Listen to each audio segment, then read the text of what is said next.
Hello everyone, myself Shrutika Ulegetti, Department of Electrical Engineering, Faculty at Vidyavardhini Institute of Technology, PAL. In this video lecture, I am going to explain the subject which is Electrical and Electronic Measurement, EEM. Subject code is 22325. Third semester MSBT curriculum. Fundamentals of measurement. The first chapter is fundamentals of measurement. In this chapter we are going to deal with basics of measurement, that is definition of measurement, significance, units, fundamental quantities and standards for measurement. Then second point is instruments, which instruments are used for the measurement. Then absolute and secondary instrument, analog and digital instrument, mechanical and electrical, electronic instrument. Third point is static and dynamic characteristics. Then types of error, and fourth point is calibration. तर आपल्याला first चॅप्टरचं नाव आहे fundamentals of measurement. ह्या fundamentals of measurement या चॅप्टरमध्ये आपल्याला 4 point शिकायचे आहेत. पहिला point आहे बेसिक्स ऑफ मेजरमेंट, म्हणजे काय, आपल्याला मेजरमेंटची डेफिनेशन शिकायची आहे. त्यानंतर त्याचे सिग्निफिकन्स, का आपण मेजरमेंट करतो आहे किंवा मेजरमेंट कशासाठी यूज करतो आहे. त्यानंतर units, fundamental quantities and standards use for measurement, हे सगळं आपल्याला शिकायचं आहे. त्यानंतर सेकंड पॉईंट आहे त्यातला इन्स्ट्रुमेंट, कोणत्या कोणत्या प्रकारचे इन्स्ट्रुमेंट आहेत.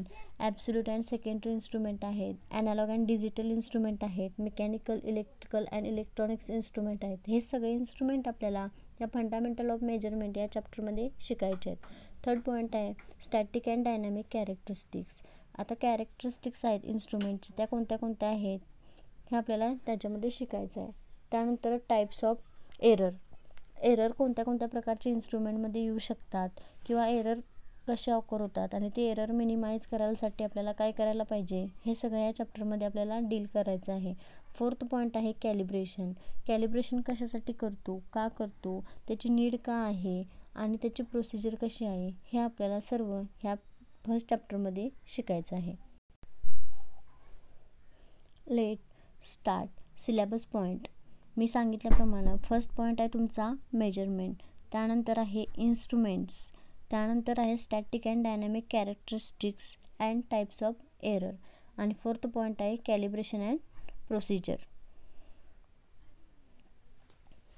नाव I am start with the basic, that is definition of measurement, the process of, then what is measurement काय आहे किंवा मेजरमेंट कशाला म्हणतात, तर त्याची डेफिनेशन दिलेली आहे. The process of conversion of physical parameter into meaningful numbers is called measurement. म्हणजे मेजरमेंटची डेफिनेशन काय आहे, measurement is a result of comparison between quantity to be measured and predefined standards. म्हणजे मेजरमेंट आपण कोणत्या बेसिसवर करणार आहे, एक आपली नोन क्वांटिटी असणार आणि एक अननोन क्वांटिटी. नोन क्वांटिटी कोणती, ज्याचं आपल्याला रेटिंग किंवा ज्याचं आपल्याला स्टँडर्ड्स माहीत असणार आहेत, त्याला काय म्हणणार तुम्ही, नोन क्वांटिटी. आणि अननोन क्वांटिटी म्हणजे काय, ज्याचं आपल्याला मेजरमेंट करायचं आहे. समजा आपल्याला आता एक व्होल्टेज आपल्याला मेजरमेंट करायचं आहे, तर व्होल्टेज आपण कसं मेजर करणार, व्होल्टमीटरनं. पण ते व्होल्टमीटर स्टँडर्ड पाहिजे ना, म्हणजे काय, 230 व्होल्ट रेटिंग देणारं ते जर व्होल्टमीटर असेल तर आपण त्याला 230 पर्यंतचंच व्होल्टेज आपण ॲप्लाय करू शकतो आहे. म्हणजेच हे काय झालं, measurement is a result of comparison between quantity to be measured and predefined standard.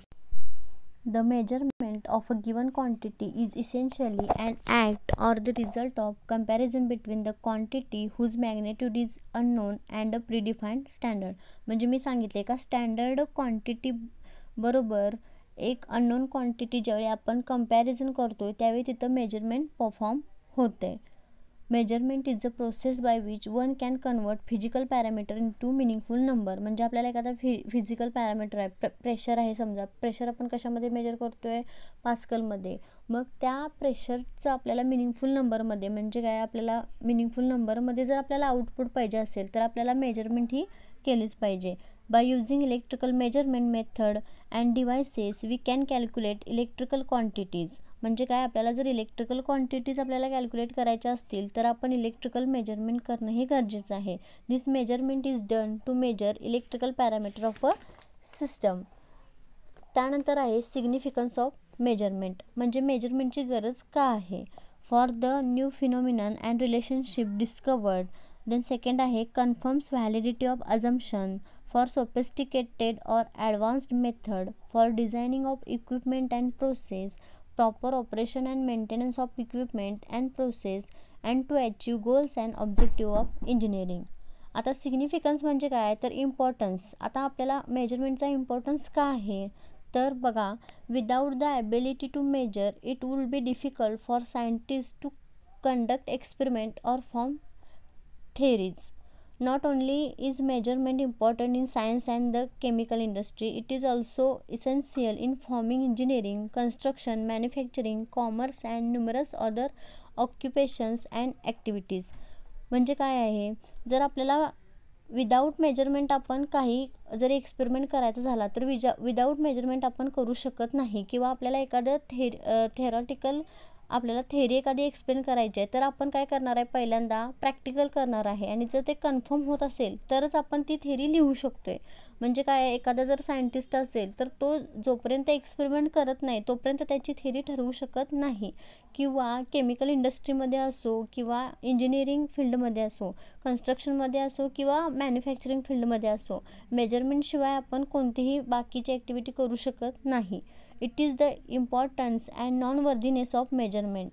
As science and technology move ahead, new phenomena and relationship are discovered. म्हणजे काय, first point, for new phenomena and relationship discovered. एखादा आपल्याला नवीन काहीतरी technology आणायची असेल, किंवा आता आपल्याला नवीन एखादी पॉवर मेजरमेंट करायची असेल, व्होल्टेज मेजरमेंट करायचं असेल, तर आपल्याला आपण ज्यावेळी नवीन रिसर्च किंवा डिस्कवरी करतो त्यावेळी आपल्याला मेजरमेंट एखाद्या पॅरामीटरचं मेजरमेंट माहीत असणं आवश्यक आहे. तरच आपण काय करू शकतो, ती क्वांटिटी स्टँडर्ड आहे की नाही हे ठरवू शकतो. त्यानंतर this discovery helps in making new types of measurements commanding that is imperative. म्हणजे काय, अत्यावश्यक जे आपल्याला गरजेचं आहे ते आपण मेजरमेंटशिवाय ठरवू शकत नाही. The result are backed by actual measurement, then and then only new discoveries are practical utility. म्हणजे आपण जर एखादी डिस्कवरी केली पण आपल्याला त्याच्या पाठीमागची थेरी माहीत पाहिजे, किंवा त्याच्या पाठीमागचं मेजरमेंट माहीत पाहिजे, तरच आपण ती नवीन डिस्कवरी यूज करू शकतो किंवा प्रॅक्टिकल युटिलिटीमध्ये वापरू शकतो. Then the measurement of course confirm the validity of assumption as well as add its in understanding. म्हणजे काय, आपल्याला जर एखादं अझम्पशन केलं असेल आपण, म्हणजे काय, सेकंड पॉईंट आहे बघा, कन्फर्म व्हॅलिडिटी ऑफ अझम्पशन. म्हणजे एखादा आपण अझम्पशन केले की हां आपण 220 व्होल्ट दिले, पण आपल्याला ॲक्च्युअल किती आहे, 230 व्होल्ट आहे ना. एखाद्याचं व्होल्टेज आपल्याला मेजरमेंट करायचं आहे, आपण अंदाज किती धरणार आहे, 230 व्होल्ट, पण असणार आहे किती, 220 व्होल्ट. मग आपल्याला हे कधी कळणार की 230 आहे किंवा 220 व्होल्ट आहे, जोपर्यंत आपण मेजरमेंट करू शकत नाही तोपर्यंत. म्हणजे पहिला आपण अझम्पशन काय केलं आहे, 220 व्होल्ट, पण आपल्याला मेजरमेंट ज्यावेळी करणार त्यावेळीच आपल्याला कळणार आहे ना की ते 220 व्होल्ट आहे. त्यामुळं काय, मेजरमेंट कशासाठी इम्पॉर्टंट आहे, तर कन्फर्म व्हॅलिडिटी ऑफ अझम्पशन. म्हणजे जे आपण अझम्पशन केले ते कन्फर्म करण्यासाठी आपल्याला मेजरमेंट गरजेचं आहे. Then the function like designing of equipment and process, proper operation and maintenance of equipment and processes require measurement. म्हणजे आणि कशासाठी मेजरमेंट इम्पॉर्टंट आहे, तर आपण आता एखादं न्यू इक्विपमेंट डेव्हलप केले, किंवा एखादी प्रोसेस डेव्हलप केले, किंवा एखाद्या इन्स्ट्रुमेंटचा आपल्याला मेंटेनन्स करायचा असेल, तर ते मेंटेनन्स करताना किंवा ते डिझायनिंग करताना पहिल्यांदा आपल्याला एखादं त्याच्या आधीचं एक बेसिक मॉडेल माहिती असणं गरजेचं आहे, आणि त्या बेसिक मॉडेलवर डिपेंड आपण न्यू डिझाईन करू शकतो. म्हणजे बेसिकचे आपल्याला मेजरमेंट माहिती असायला पाहिजेत. आता मेंटेनन्स म्हटला, जर आपल्याला एखाद्या मोटरचा मेंटेनन्स करायचा असेल तर त्याचं रेटिंग किंवा त्याचं व्होल्टेज आधी आपल्याला माहीत पाहिजे. समजा आता त्याचा परफॉर्मन्स लो व्हायला लागला आहे, म्हणजे काय, त्याचं व्होल्टेज किंवा आपल्याला हवं तसं आउटपुट मिळत नाही आहे, मग पहिल्यांदा आपल्याला त्याचं फर्स्टवालं मेजरमेंट माहीत असल्याशिवाय आपण त्याचा मेंटेनन्स करू शकत नाही, किंवा मेंटेनन्स झाल्यानंतरसुद्धा आपल्याला त्याचं आउटपुट चेक करायला पाहिजे. त्यानंतरच आपण म्हणू शकतो की त्याचा मेंटेनन्स प्रॉपर झालेला आहे. Measurement helps in achieving goals and objective of engineering because of the feedback information supplied by them. म्हणजे काय, आपल्याला एखादं इन्स्ट्रुमेंटचा फीडबॅक मिळाला आहे तरच आपण काय करू शकतो, measurement helps in achieving goals and objective of engineering. Okay, significance तुम्हाला समजलेच असतील. आता आपण वळणार आहे युनिट्सकडं, म्हणजे कोणते कोणते युनिट्स आहेत किंवा इलेक्ट्रिकल युनिट्स कोणते कोणते आहेत हे आपल्याला शिकायचं आहे. Second point of our chapter is units. System of electrical units. आता सिस्टीम ऑफ इलेक्ट्रिकल युनिट्स कशा कशामध्ये डिफाईन झालेत बघा. सिस्टीम ऑफ इलेक्ट्रिकल युनिटचे 4 टाईप आहेत. फर्स्ट आहे CGS सिस्टीम, सेकंड आहे MKS सिस्टीम, थर्ड आहे रॅशनलाइज MKS सिस्टीम आणि फोर्थ आहे SI युनिट्स. आपण 1 बाय 1 एक एक बघूया. त्याच्यामध्ये फर्स्ट आहे CGS युनिट सिस्टीम. CGSचा लॉंग फॉर्म आहे centimetre, gram and second. CGS युनिटसुद्धा दोनमध्ये डिवाईड झालेले आहेत. एक आहे electromagnetic unit EMU and second आहे electrostatic unit. Till now, the most commonly used units in electrical work were CGS units. म्हणजे काय, आत्तापर्यंत कॉमनली यूज करणारं जे युनिट सिस्टीम आहे ते आहे CGS system. This units involve the use of unit of a fourth quantity in addition to units of mass, length and time. आता mass, length and time हे कशाचं आहे तर CGS centimetre, gram and second. Mass, length आपण कशामध्ये major करू शकतोय, सेंटीमीटरमध्ये. त्यानंतर आपण मास कशामध्ये मेजर करू शकतो आहे, ग्राममध्ये. आणि टाईम कशामध्ये मेजर करू शकतो आहे तर सेकंडमध्ये. म्हणून आपण काय म्हटलं आहे तर in addition of a fourth quantity in addition to units of mass, length and time. आता ह्याच्यामध्ये एक फोर्थ क्वांटिटी ॲड झालेली आहे. हे जे सेंटीमीटर, ग्राम अँड सेकंड आहे हे तुमचे काय आहे, मेकॅनिकल क्वांटिटीज आहेत. पण आपल्याला मेजरमेंट कशामध्ये करायचं आहे, इलेक्ट्रिकलमध्ये. म्हणजे ह्या तिघांच्यामध्ये ॲडिशनमध्ये फोर्थ फंडामेंटल क्वांटिटी आहे ती कोणती आहे तुमची, ती म्यू किंवा ॲप्सलॉंग. आता हे म्यू आणि ॲप्सलॉंग काय आहेत तुम्हाला मी 1 बाय 1 एक्सप्लेन करते. Experimentally observe fact of either electrostatic or electromagnetics are used for defining CGS units for electrical work. Therefore there are 2 system of CGS units. म्हणजे मी तुम्हाला म्हटले की CGS युनिट्स कशा कशामध्ये डिवाईड झालेलं आहे, एक तर इलेक्ट्रोमॅग्नेटिक युनिट्स किंवा इलेक्ट्रोस्टॅटिक युनिट्स.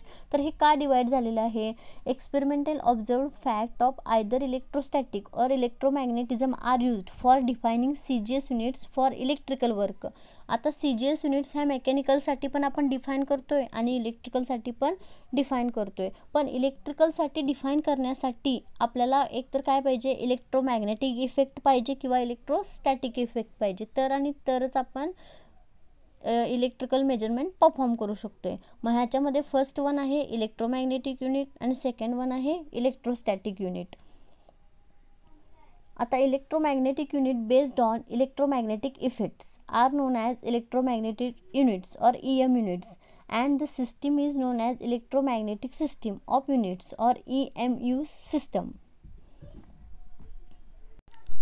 आता इलेक्ट्रोमॅग्नेटिक इफेक्ट तुम्ही फर्स्ट इयर बेसिक इलेक्ट्रिकलमध्ये शिकलाच असणार आहे. आता unit based on electromagnetic effect, जर इलेक्ट्रोमॅग्नेटिक इफेक्ट प्रेझेंट असेल तर आपण इलेक्ट्रोमॅग्नेटिक युनिट यूज करणार आहे आणि त्यालाच काय म्हणतोय आपण, EMU सिस्टम. समजलं असेल तुम्हाला, EMU ब्रॅकेटमध्ये दिलेलं आहे त्याला काय म्हणतात, EMU. This system involves the units of 4 quantities. म्हणजे काय, this system involves the units of 4 quantities. ह्याच्यामध्ये 4 क्वांटिटीज इन्व्हॉल्व आहेत.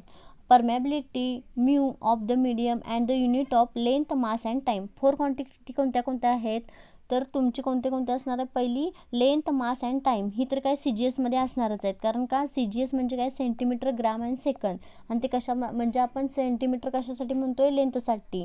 त्यानंतर ग्राम कशासाठी, माससाठी. आणि सेकंड कशासाठी, टाईमसाठी. तर हे झाले तुमचे 3. त्यानंतर चौथं कोणतं आहे तर तुमचं म्यू, परमॅबिलिटी हे इन ॲडिशन विथ 3 क्वांटिटीज. म्हणजे हे टोटल 4 क्वांटिटीज झाल्या. The value of permeability of free space is taken as unity. म्हणजे ह्या सिस्टममध्ये, CGS सिस्टीममध्ये आपण परमॅबिलिटी ऑफ फ्री स्पेस म्हणजे व्हॅक्यूमची परमॅबिलिटी आहे ती आपण युनिटी धरणार आहे. म्हणजे त्याची व्हॅल्यू किती असणार आहे, 1. त्याचप्रमाणे इलेक्ट्रोस्टॅटिक युनिट.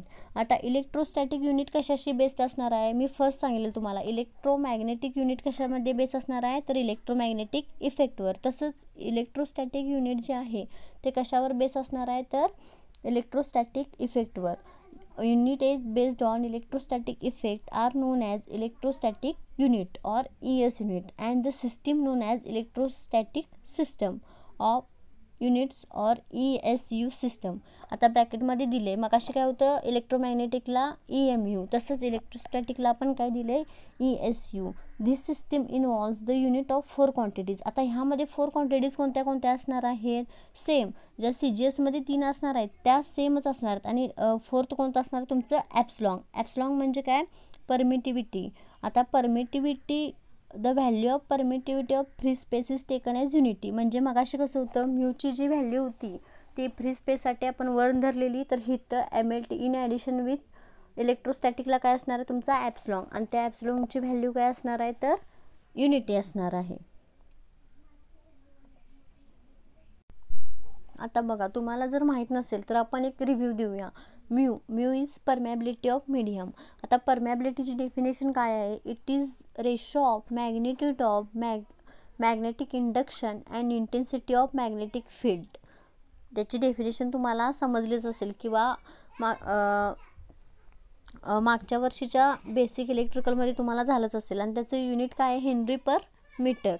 तसंच ॲप्सलॉंग म्हणजे काय आहे परमिटिव्हिटी. परमिटिव्हिटीची डेफिनेशन काय आहे, it is the ratio of it is the ratio of electric displacement and electric field intensity, आणि त्याचं युनिट काय आहे फॅरेड पर मीटर. आता ह्याच्या डिसॲडव्हान्टेजेस काय आहेत, म्हणजे काय आपल्याला CGS सिस्टीम आपण यूज करतो पण त्याचे काय डिसॲडव्हान्टेजेस पण आहेत. आता त्याचे डिसॲडव्हान्टेजेस काय आहेत, there are 2 systems of unit. Then second आहे there are 2 sets of dimensional equation for same quantity. आणि थर्ड वन आहे the factor 4π occurs in many फॉर्म्युले. 1 बाय 1 आपण डिस्कस करू. फर्स्ट काय आहे there are 2 systems of unit. 2 systems of unit म्हणजे काय EMU अँड ESU. म्हणजे काय इलेक्ट्रोमॅग्नेटिक इफेक्ट आणि इलेक्ट्रोस्टॅटिक इफेक्ट हे दोन्हीसुद्धा आपल्याला काय होणार आहे, there are 2 systems of units. म्हणजे एकाच युनिट्सच्या 2 सिस्टीम असू शकतात for fundamental theoretical work and third practical unit for practical engineering work. Then second आहे there are 2 sets of dimensional equation for the same quantity. म्हणजे एकाच क्वांटिटीसाठी आपल्याला 2 डायमेन्शनल इक्वेशन मिळणार आहेत आणि ते डायमेन्शनल इक्वेशन सॉल्व करणं खूप कॉम्प्लिकेटेड होऊ शकतं.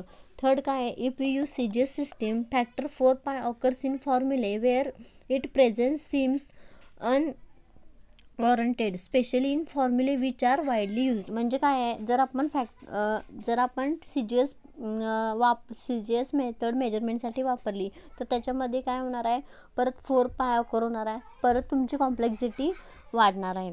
समजलं काय there are 2 systems of unit म्हणजे एकाच सिस्टीमचे 2 युनिट्स असू शकतात. पहिला आहे EMU अँड सेकंड आहे ESU. म्हणजेच काय एकाच युनिटसाठी आपल्याला 2 क्वांटिटीज मिळणार आहेत EMU and ESU for fundamental theoretical work and third practical unit for practical engineering work. Then second काय आहे there are 2 sets of dimensional equation for the same quantity. म्हणजे काय तुम्हाला 2 डायमेन्शनल इक्वेशन मिळणार आहेत, परत ते सॉल्व करायचे, परत त्यानंतर व्हॅल्यू पुट करायचे. म्हणजे काय तुमची कॉम्प्लेक्सिटी वाढू शकते. आणि थर्ड वन काय आहे the factor 4i may occurs in formulae. Practical units. आता प्रॅक्टिकल्स युनिट काय आहेत, these are derived either from absolute unit or by reference to arbitrary standards. म्हणजे काय रेफरन्स युनिट किंवा ॲब्सोल्यूट युनिटपासून आपण प्रॅक्टिकल युनिट्स डिराईव्ह केलेले आहेत. This unit should be easy to handle and manage. The practical units are decimal multiple or sub multiples of absolute electromagnetic units.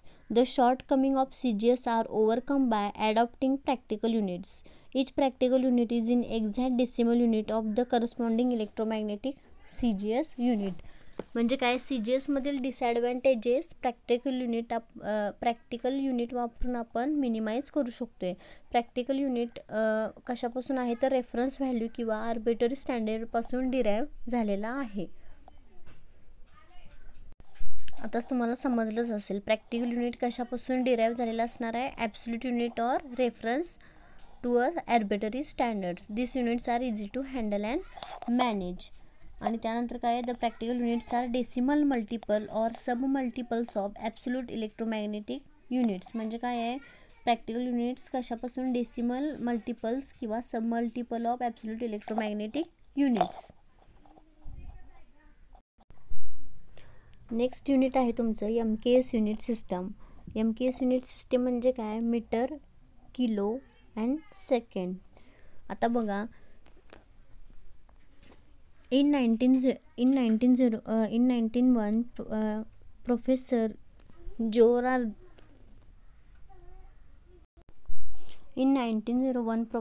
George introduce the MKS system. म्हणजे काय, 1901 साली MKS system आली. आता MKS system म्हणजे काय आहे, metre, kilogram and second were taken as a 3 fundamentals mechanical units. म्हणजे काय, मगाशी आपण 3 मेकॅनिकल युनिट्स बघितले, ते कोणते कोणते होते, सेंटीमीटर्स, ग्राम्स आणि सेकंड्स. तर ह्याच्यामध्ये कसं असणार आहे, तर metre, kilogram and second. 3 fundamental mechanical units कोणते कोणते असणार आहेत, तर metre, kilogram and second. In order to connect the electrical and mechanical quantities a 4th fundamental quantity has to be used. म्हणजे काय आहे, तर मेकॅनिकल आणि इलेक्ट्रिकल क्वांटिटीज आपल्याला जर आपल्याला कनेक्ट करायचं असेल तर 4th फंडामेंटल क्वांटिटी ह्याच्यामध्ये सुद्धा यूज केलेली आहे. मग अशी आपण कोणते कोणते फंडामेंटल क्वांटिटी यूज केली होती, तर फर्स्ट वन होती ती इलेक्ट्रोस्टॅटिक आणि इलेक्ट्रोमॅग्नेटिक, हे 2 केलेले. तसंच आता इथं सुद्धा एक फंडामेंटल 4th क्वांटिटी येणार आहे. तर this 4th quantity is usually permeability. म्हणजे मग अशी कसं होतं, परमिटिव्हिटी आणि परमॅबिलिटी दोन्ही पण होतं, पण ह्याच्यामध्ये आता 4th क्वांटिटी काय असणार आहे तुमची, permeability. The permeability of free space is taken as μ0 which is equal to 10⁻⁻⁷. The permeability mu of any other medium is given by mu is equal to mu or μ0, where μr is the relative permeability and has a value numerically equal to the permeability of medium, where CGS units are used. The permeability of free space in CGS system unity.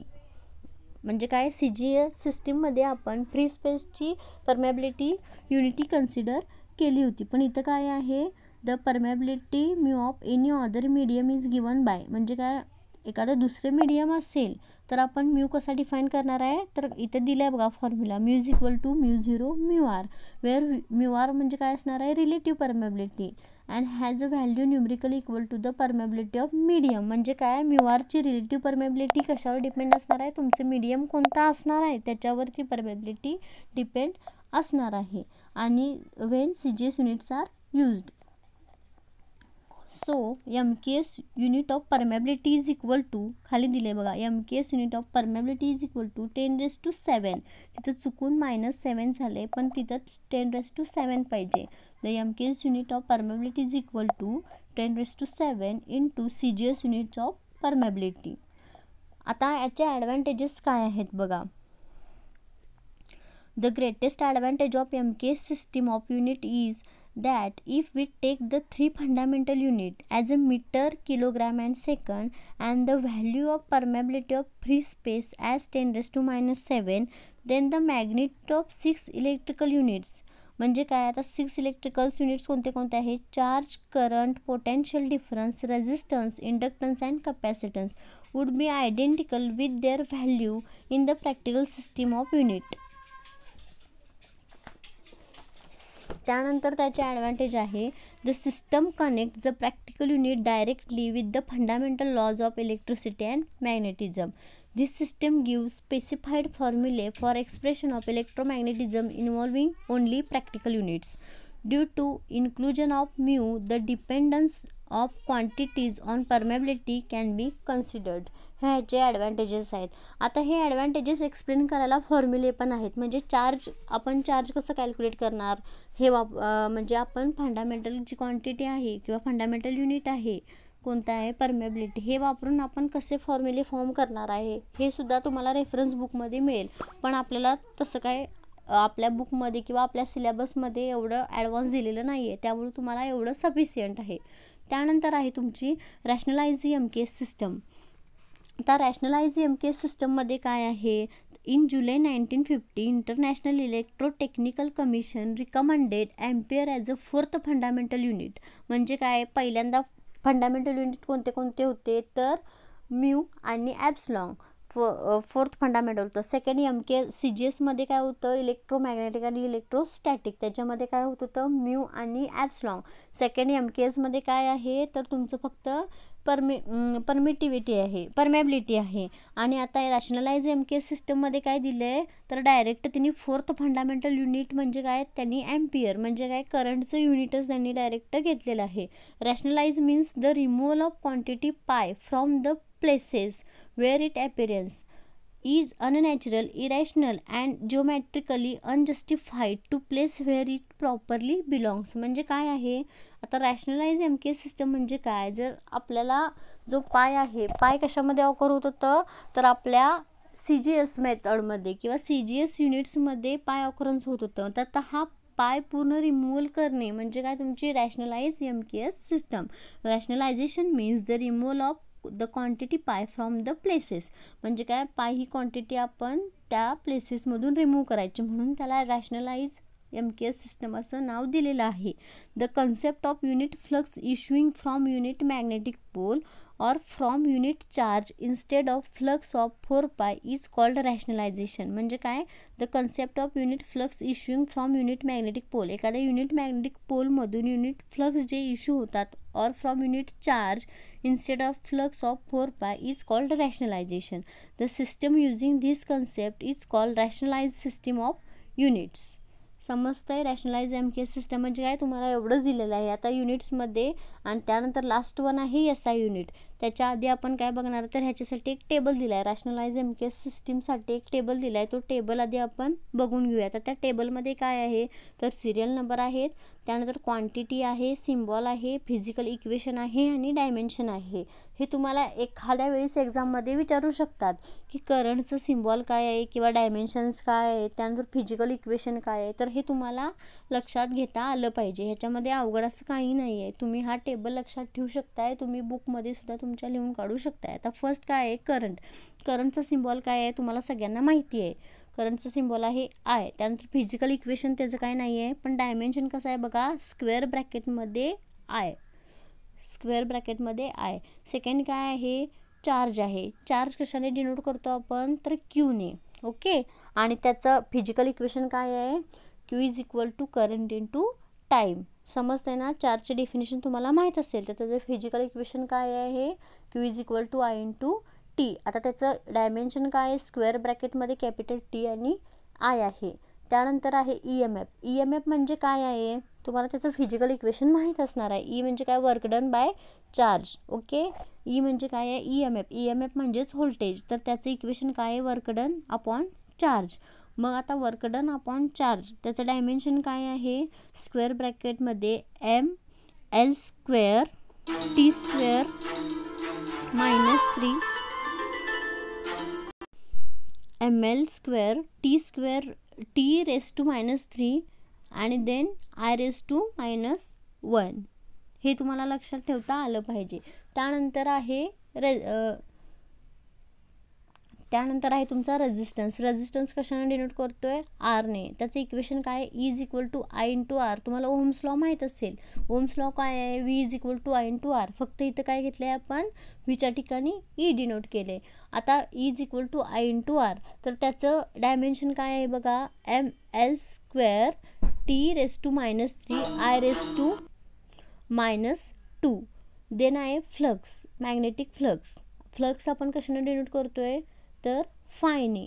तर फायचं physical equation काय आहे, E is equal to N/dt. त्यानंतर तुम्हाला Lenz law पण माहीत असेल, जर Lenz law occur झाला तर आपण काय करतोय, E is equal to -N/dt. त्याचं काय आहे dimension, ML square T raise to -2 I raise to -1. आता हे डेरिवेशन्स कसे आलेत हे तुम्हाला रॅशनलाइज MKS सिस्टममध्ये समजेल किंवा MKS सिस्टममध्ये समजेल, पण तुम्हाला डेरिवेशन दिलेले नाही आहे, तुम्हाला फक्त हा चार्ट लक्षात ठेवायचा आहे.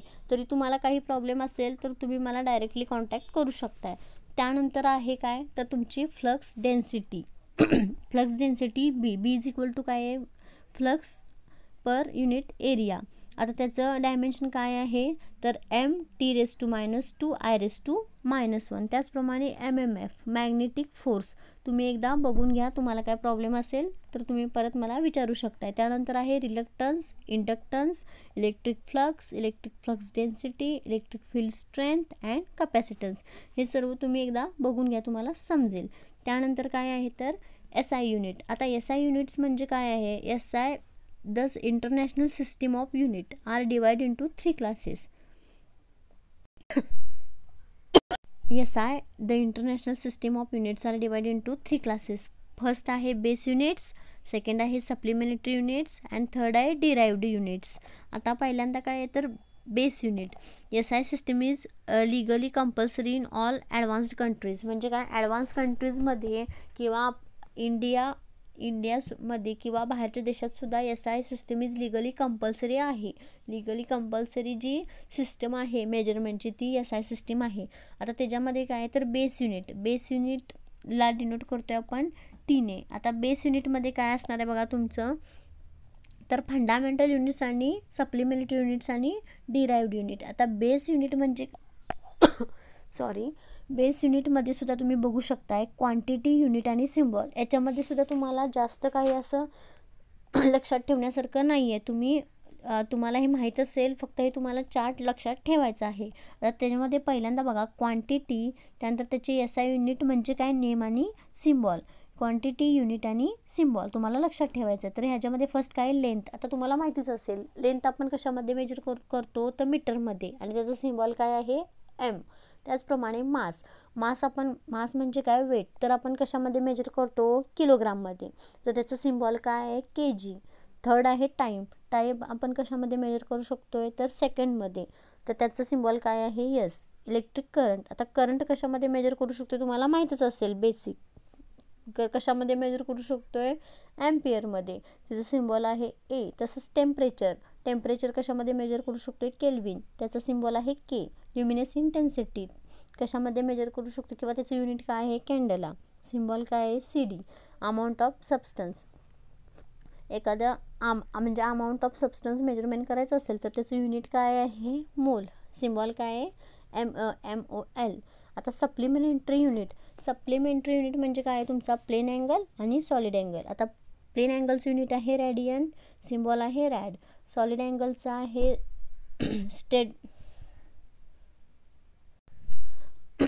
सॉलिड अँगलचं युनिट आहे तुमचं स्टेरेडियन आणि सिम्बॉल आहे SR. आता फंडामेंटल पण समजलं, सप्लिमेंट पण समजलं. आता डिराइव्ड युनिटमध्ये पण एक चार्ट आहे, तो चार्ट तुम्ही बघून घ्या. त्याच्यामध्ये फर्स्ट आहे एरिया. आता एरिया आपण कसं मेजर करू शकतोय तर स्क्वेअर मीटरमध्ये, आणि त्याचं सिम्बॉल काय आहे मीटर स्क्वेअर. ओके. त्यानंतर व्हॉल्यूम क्युबिक मीटर, त्याचं काय आहे सिम्बॉल M3. त्यानंतर फ्रिक्वेन्सी हर्ट्झमध्ये, सिम्बॉल काय हर्ट्झ, किंवा त्याला दुसरासुद्धा सिम्बॉल आहे, तो दुसरासुद्धा सिम्बॉल आपण यूज करू शकतो, तुम्हाला दिलेला आहे, तुम्ही बघू शकताय. त्यानंतर आहे डेन्सिटी म्हणजे काय, mass density kilogram per cubic metre symbol. Velocity metre per second. हे तुम्ही सगळं बघू शकताय. त्यानंतर आहे angular velocity, acceleration, force, pressure. त्यानंतर आहे डायनॅमिक विस्कॉसिटी, त्यानंतर आहे kinetic viscosity, work, energy, quantity of heat.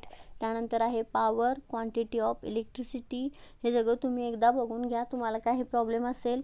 आता ह्यामध्ये काय प्रॉब्लेम नसेलच, कारण काय डिराइव्ड युनिट्स आहेत, ही युनिट्स कंपल्सरी आहेत किंवा ही युनिट स्टँडर्ड्स आहेत. स्टँडर्ड्स का SI युनिट्स आहेत, त्यामुळे हे स्टँडर्ड डिराइव्ड युनिट आहे, ते तुम्हाला लक्षात ठेवायलाच पाहिजेत. असे टोटल आपले 27 आहेत, हे तुम्ही लक्षात ठेवा. तर आपण आज काय काय बघितलं तर पहिल्यांदा मेजरमेंट म्हणजे काय, मेजरमेंटची डेफिनेशन, त्यानंतर त्याचे युनिट्स बघितले.